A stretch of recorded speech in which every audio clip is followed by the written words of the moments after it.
The blatantness of this thing, I think, went through the roof the other day when Sarah Palin, about whom people have mixed views, put out a Facebook post entitled, "Obama's Shuck and Jive ends with Benghazi lies," regarding the Obama administration's handling of the attack on the Libyan embassy.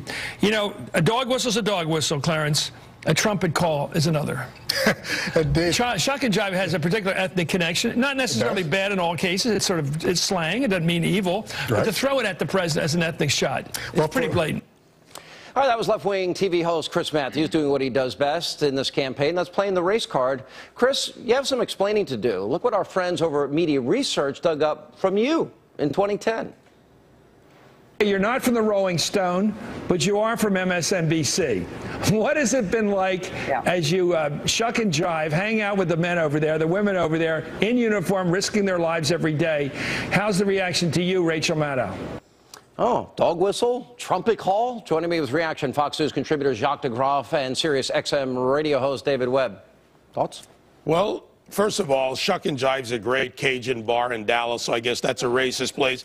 And would somebody get me the decoder ring for Chris Mathews on the code words? Apartment in Chicago. He's an insult even to the left wing because he lies so far out of the norm that it's not even funny. By the way, let's wait for the Chris Mathews outrage because Obama had to show voter ID to vote in Chicago. I saw that. Isn't that racist, Sean? Oh, I mean, Chris Mathews should be all over this. He had to show it to get into the DNC convention. Exactly. What's your reaction, Jacques? Well, my reaction is that there is a racial divide in this country, and no matter how Sean or Sarah may characterize it, it's very real. There are wealth disparities, health disparities, education disparities. Well, you get off topic. But that's the issue. Stay on topic. That's the issue. He says something is okay. Sarah Palin says it's racial. No, it's a dog whistle. It's a trumpet call. That there is a divide between people of color in this country. Yeah, but you know, in this country, which is mostly white, they voted for Barack Obama and put him in office based on agreeing with the liberal policies.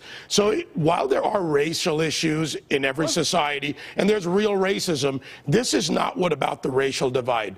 This is about pushing the division of the classes. But this is what Matthew said. He goes, the GOP voters hate Obama. They want him out of the White House more than they want to destroy Al-Qaeda. Their #1 enemy in the world right now is their hatred for Obama. We can go into about the white working class in the South and looking at these numbers we're getting in the last couple of days about racial hatred. Where's this coming from? So the America that voted for Obama in 2008 was not racist, but America that maybe is rejecting failed policies is racist, and unemployment through the roof, and record deficits and record debt, and 17 million more Americans on food stamps, and he broke his promises about cutting the debt in half, the deficit in half at his first term? There are those who believe that since the Reconstruction in this country, there has always been a backlash to progress that had a racial hue to it. And this is another example that a lot of people... You know what? Wait, hold on a second. So you're saying that if you vote against Obama because you think he failed as president... No, I'm saying that amongst those who are criticizing the president, resisting the president, and who are making...